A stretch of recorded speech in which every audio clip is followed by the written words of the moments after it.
Okay, you should be good. We'll call the meeting to order and open up public forum, please. If anybody has anything to say, please speak up now.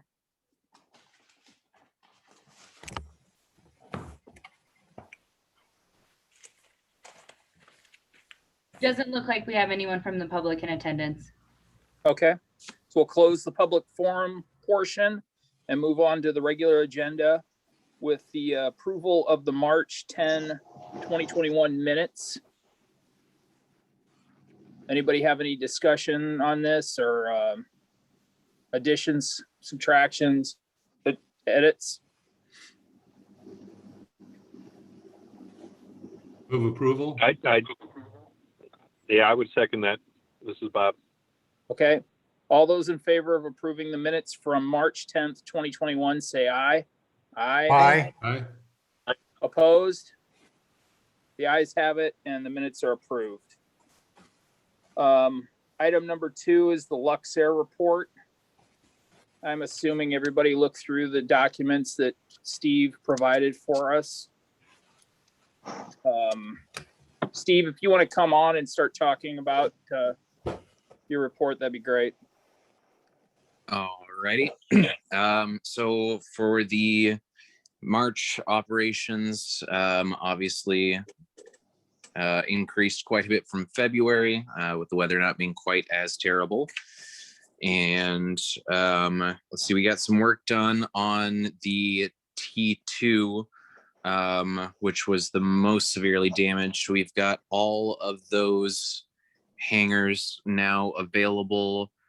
So if anybody knows of somebody looking for some hangar space, we can accommodate that now.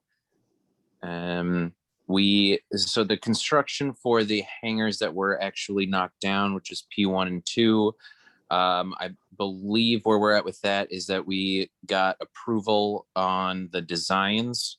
So hopefully we can get that construction started soon. Let's see. We got so property taxes since Luxair has purchased the airport have been increasing quite drastically. There's a graph of what that looks like on the next page. On the second page of the report, we started at about $4,000 a year of taxes, and we're almost at $50,000 of taxes a year on that. And I've also attached the current assessment for the year. At the bottom of that, it says, that this is to be evaluated based on the current conditions as of January 1st.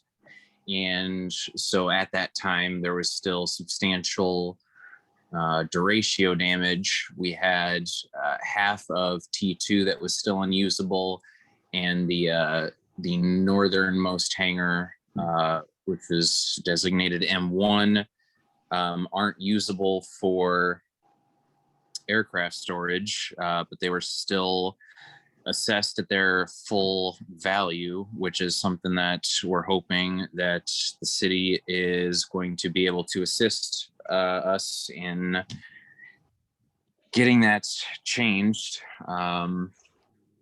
because obviously it's not worth the full amount, which is what they were evaluated at.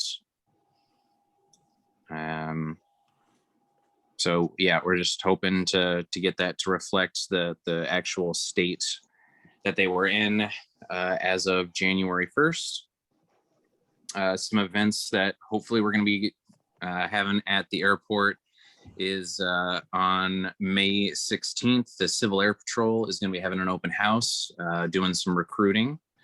And we're hoping to have our annual fly-in at the end of June, just trying to coordinate with all the entities to see if they're interested in doing that and if that's a good time for everyone. And we have a number of runway lights that need to be repaired. I've got listed exactly where they are and what's wrong with them.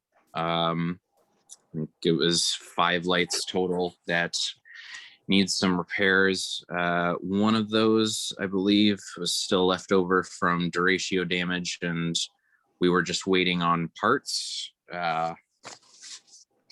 And the rest of them are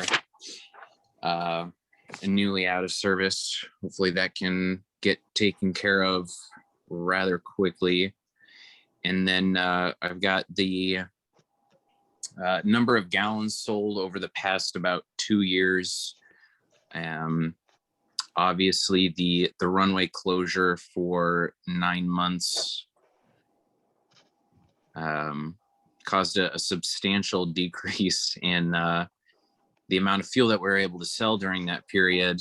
And even after the runway opening, we were not back to where we were previously. Obviously, the derecho didn't help with that. But yeah, we're still not back to the numbers that we were before the closure. And it's a similar thing with the tenants.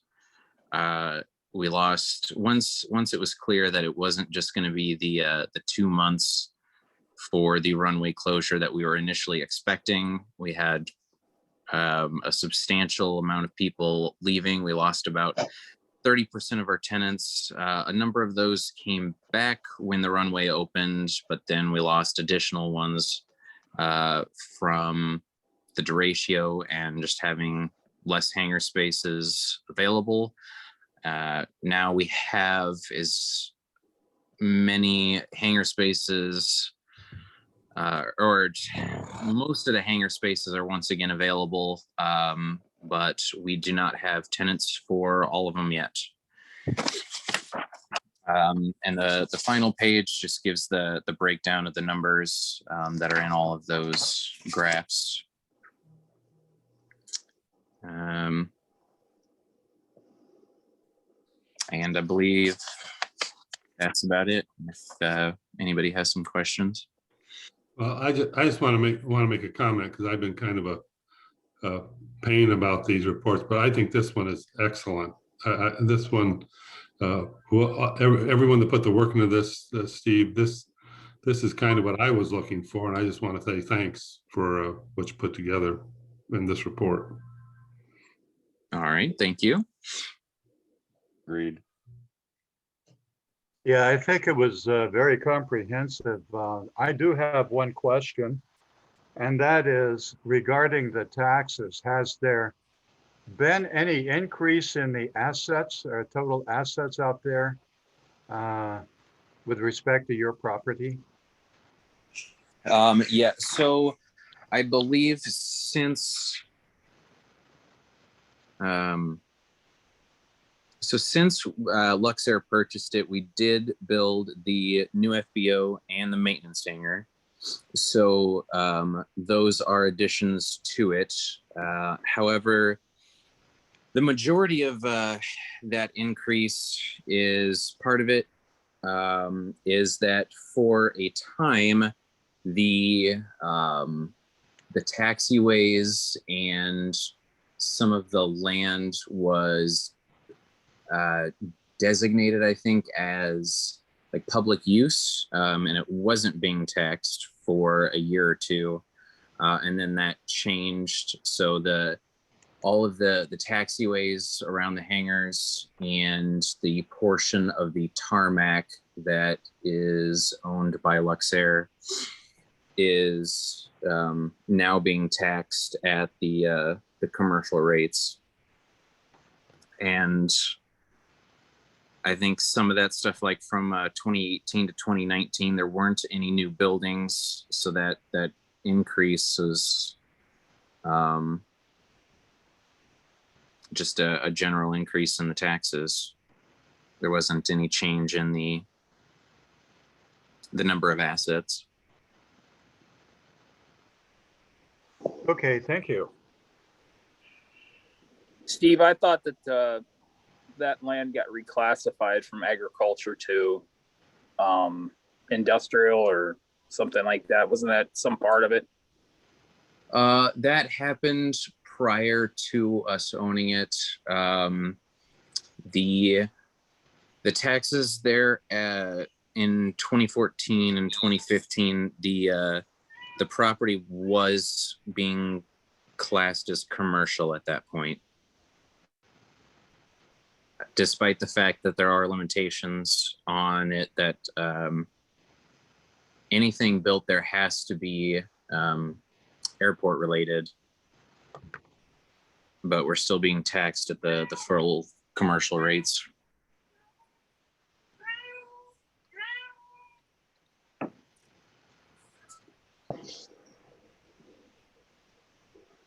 All right, anybody else have any other questions for Steve?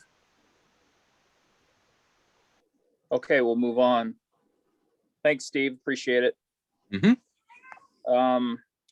The chairman's report, I really have nothing to report. The weather's been terrible, and there's not much to really talk about right now. Hopefully things will turn around and I'll have something good to say next month. But right now it's been brutal. So we'll move on to items for discussion and or action. Number 1, introduction of Jerry Searle with HDR. Jerry, Can I ask Steve a question? My microphone wasn't on and I was trying to get your attention. Sure. I wondered about the nature of the damage to the lights and whether, like, can we expect 5 lights to be taken out every 6 months? I really don't know what to expect as far as these new lights. I know we were always having issues with the ones that Perry installed. Yeah, I don't know the cause of these. The one that was knocked over is still working. The LEDs are still working. It's just all the other ones. It's just a few of the LEDs are out, and I couldn't tell you what caused that. Okay. Yeah, it just seems like, I mean, we don't have any hours on them at all. It seems like if it's a wear and tear thing, we're in trouble. And it also seems like somebody ought to stand behind those and give us new ones. If it's physical damage, it'd be interesting to know what's going on there. But just trying to figure out whether we have a problem or whether this is just normal. Mike, can you speak to that at all? Is this a warranty type issue, these or not? I mean, I know that we had, I think it was somewhere in the ballpark of like 9 or 10 lights that were damaged in the derecho. And so some of this just might be residual stuff from that. I don't know, but it's kind of hard to figure out what the expected duration of these lights are when, just literally, 2 weeks after they were operational, we had some exceptional weather conditions. I got a question on that. Who's point on getting these repairs done? Is that Steve? Is that your crew that coordinates that, or is that the city? And is there any insurance opportunities on any of this damage due to storm or other occurrences? That would be the city. So I don't know if they have anything to say about insurance or anything. And who's in charge of getting these repaired? That would also be the city. Yeah.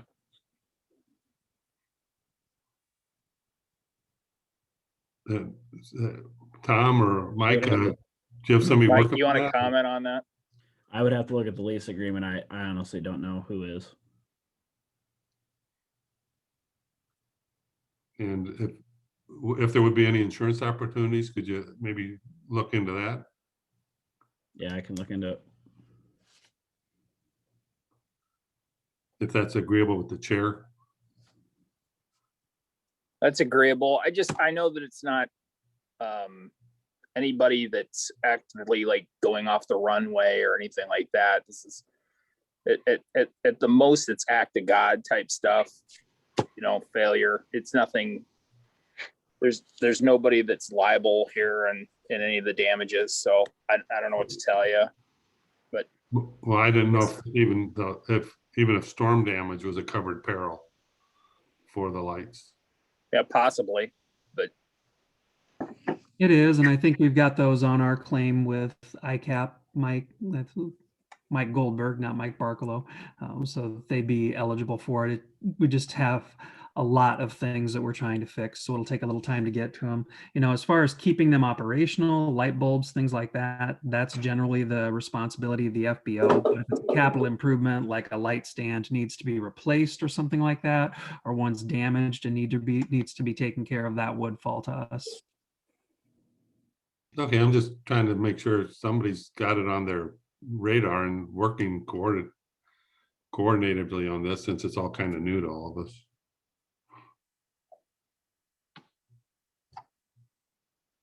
any other questions?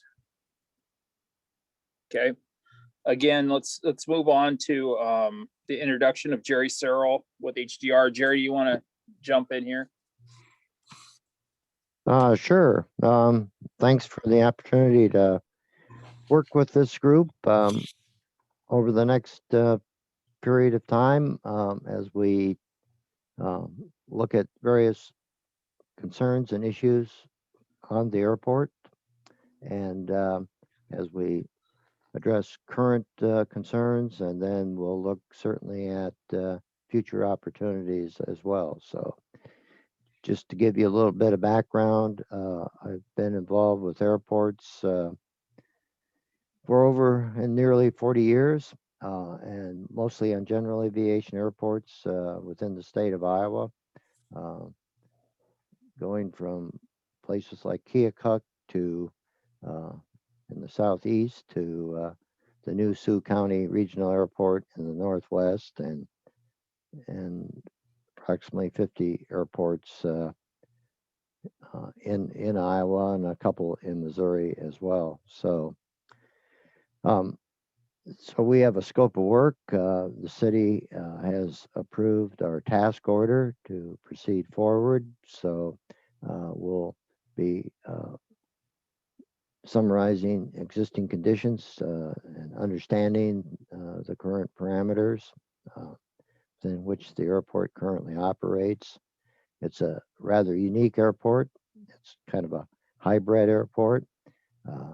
We have the city's role as a public use airport, but we also have a substantial private sector investment and role as well on the airport itself. So we'll focus on existing conditions, and then ultimately we want to develop minimum standards, operating standards, focused on through the fence type of arrangements and other aeronautical services that are being provided on the airport, identify areas of responsibility, much like the discussion that just took place regarding airfield lighting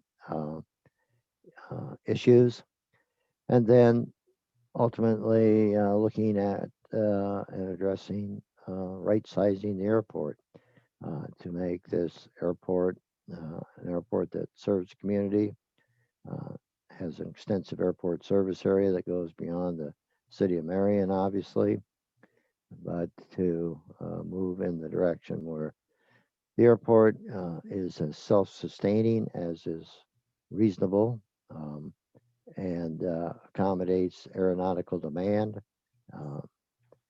and supports a important part of the transportation infrastructure, not only the surface transportation, but certainly complements the air side, and commercial, industrial, and other development opportunities that may exist within the city of Marion itself. So that's bird's eye, high level overview of what we hope to accomplish over the next several months. but I can say that it is unique, given the relationship of the private sector to the public sector in this particular, on this airport. We'll see how it goes and work with you folks to make this a better facility. So is there anything else you would want to add, Tom, or anyone else, with regards to our scope of work that I didn't touch on? Well, I, for one, would like to welcome you aboard. Thank you for your help. I appreciate it. Yeah. Jerry's been great. I think we talk a couple times a week and talk through different things. And so it's a great, Jerry's great to have because he's got so much experience around the state, of course, not being ingrained in the airport industry. It's nice to have him to bounce ideas, thoughts, and have the knowledge base to provide great direction. So that's the exciting part about it. And keeping, with Jane and Anderson Bogart on the engineering side and Jerry on the kind of the management side, it's really, I think we got a pretty good team built up now. So it's going to be very helpful as we move forward with things. So we just talked this afternoon about taxes. It was an interesting discussion. And certainly one that we're going to look into. Yeah. Yeah, we have a lot of public-owned airports where we have land leases with private sector development on those land leases. And certainly discussion relative to real estate taxes based on those improvements. And so we're going to look into that and hopefully come up with some guidance or strategy to address the concern that we heard a little bit earlier this evening.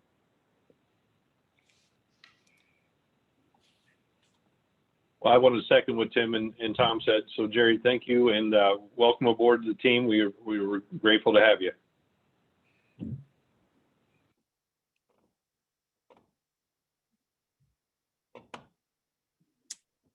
All right. Anybody else have anything to add? Okay, we'll move on. Iowa DOT grant application, drafts Charlie 17 airport state funding application. Mike, you want to talk about that?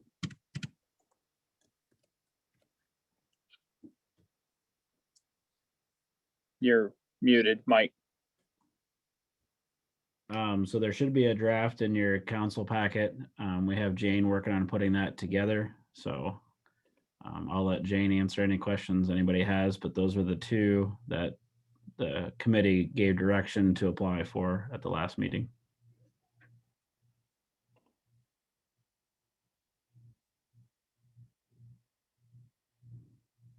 Does anybody on the committee have any questions for Jane? This is John. The only question I have, do you have to, they look good. Do you have to do sketch plans or any kind of, drawings or let them know exactly what's going on? Or is this what you submit?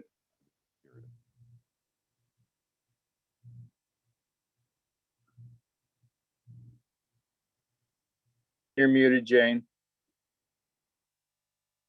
Sorry about that. Yes, there's an opportunity to attach a drawing if the improvements are not shown on the airport layout plan, but in this case, I think they're both shown. I could certainly add that if we wanted to, but I don't think it's probably necessary. Okay, that was just my question. They look good. Yeah, thank you for the work that you put into that, Jane. We appreciate that. Yep, you're welcome.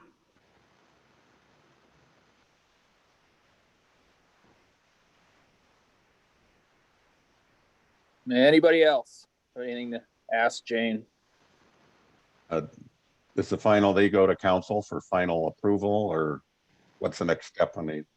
Yep, I'm actually writing the council agenda right now to put on there for next week to approve to then be submitted to the DOT.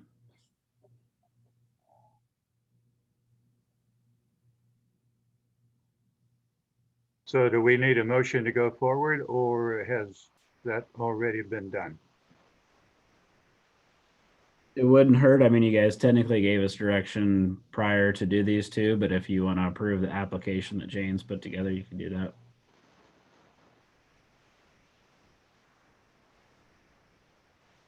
Okay, we can do that. We can say motion to approve these two applications and recommend they be submitted. Second, I'll second that. third. I beat you, Craig. Yep.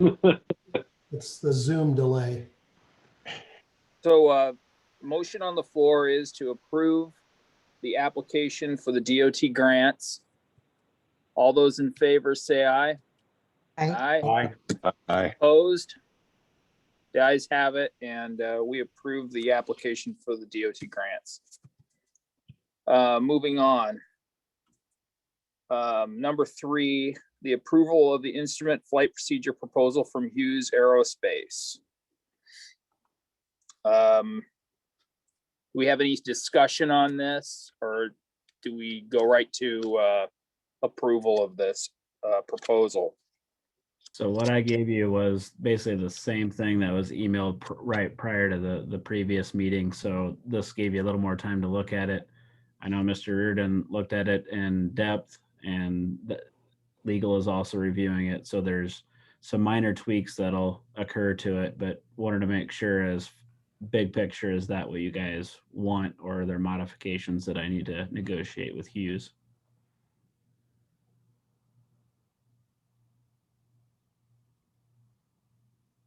There it goes. Okay. There's a paragraph, I think it's 5.2, and it's extremely confusing. It's the one that says that we're not allowed to share the approach with anyone other than city employees.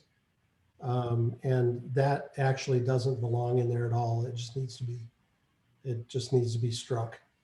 It's related to if we were doing they call it a private approach, I think is what it's called. Then we'd be limited in how we can use it.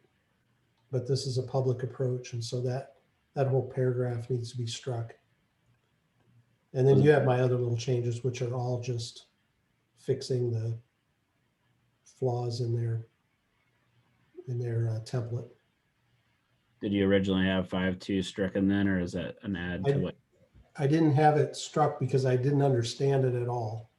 Okay. And the more I read it, the more I realize what it is, because we had talked about doing a private. Well, it was an option, but that's not what we want. It would mean that we couldn't actually use the approach. Yeah.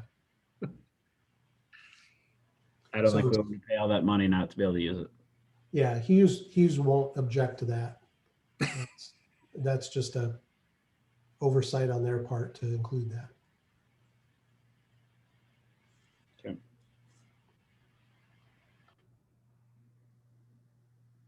So as long as in general you guys are okay with it, then I will send, once I get legal comments back, I'll send something back to Hughes to have a revision. Just wanted to make sure that there were no other comments before I did that. So.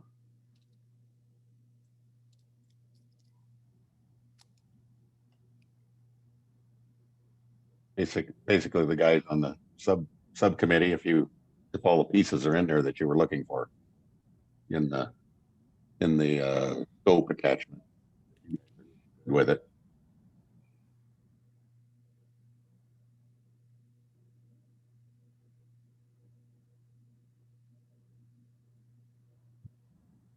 Yeah, they pretty much followed what we gave them. You don't need anything further from us, right? We basically already approved going forward with this. Yeah, so basically what I do next is I will get with legal again and send it, correspond back and forth between Hughes, get it all straightened out. Do you want me to bring it back to this committee to review before I take it to city council? I guess that would be the only thing I need to know. I don't think so. I wouldn't. Not this, maybe the subcommittee, but not this. So it probably wouldn't hurt to at least have an approval for the general scope of services with the minor tweaks and removing 5.2. Yeah, and the scope of services part, all the attachments on the end, that all, there's nothing wrong there. And the problems with the rest of it are very pedantic. They're literal problems and they're wrong, but they're the equivalent of grammar errors and capitalization errors and just bad craftsmanship. So I'd like to see it purely out of my own curiosity, but I don't know that there's any approval that would need to be done.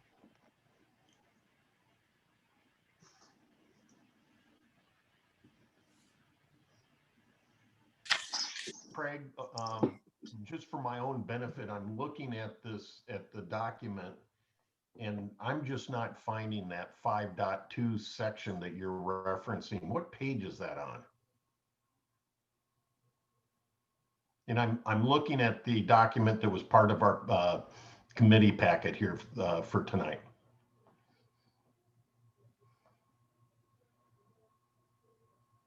I keep hitting the button to turn on my mic while I'm in my browser, and it doesn't work.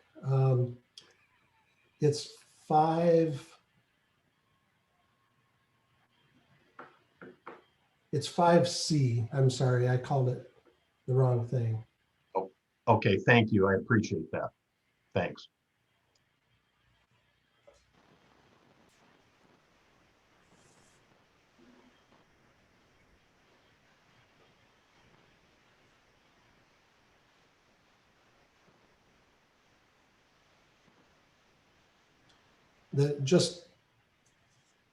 And that 5C is a good example of the kinds of errors that are in this thing. So it identifies Marion as the customer. Customer acknowledges that from time to time, C17 may invite their customers, and they capitalize that second use of the word customers. And when it's capitalized, it's referring to the city of Marion. And so you have the city of Marion inviting other cities of Marion, I guess, to come to a meeting. It just doesn't make any sense. And that is throughout this thing. Like I Well, said, to be fair, there are like 37 other ones. 30 other cities of Marion. Yeah. Maybe that's what they're referring to.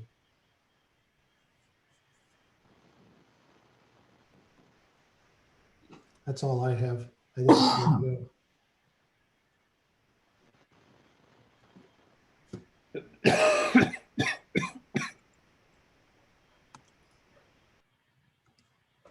What's next, Tim?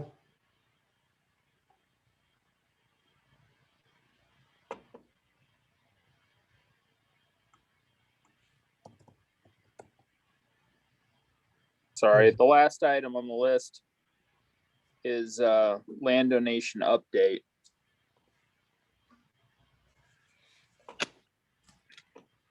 Who's speaking to that? Is that Lon or Tom or Mike?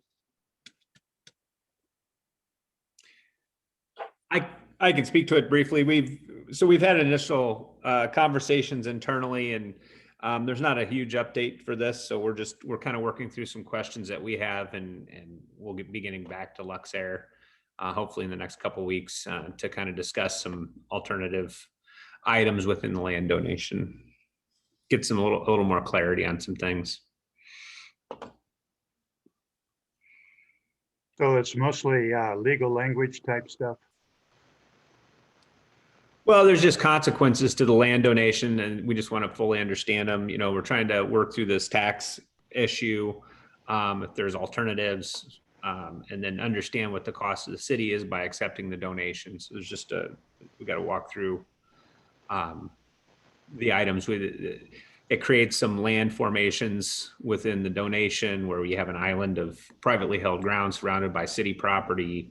And so we just don't want to act hastily and then have an issue. So we've kind of held off a little bit on this. You guys see where it's been submitted and resubmitted in a different format. Jerry's going to be a resource in this as well. So that'll be helpful as we work through this. Hopefully we'll have a little more of a robust conversation at the next meeting. Okay, thanks, Tom. Yep. I don't know, Lon, if you had anything to add.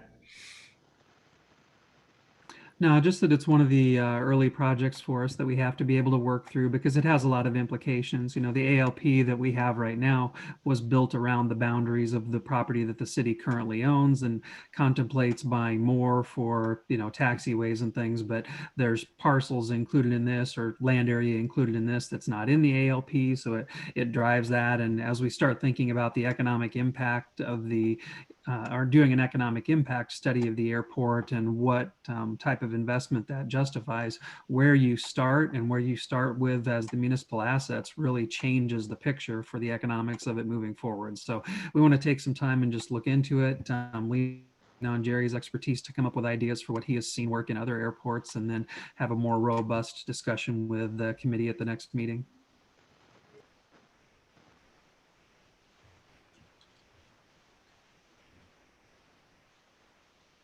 Are there any other questions regarding this item in the agenda? No? Okay, with that, then we'll adjourn. Thanks, everybody. Have a good night. Thanks, guys. Thanks. Have You a good too. week. Thanks, everyone. Take care, all.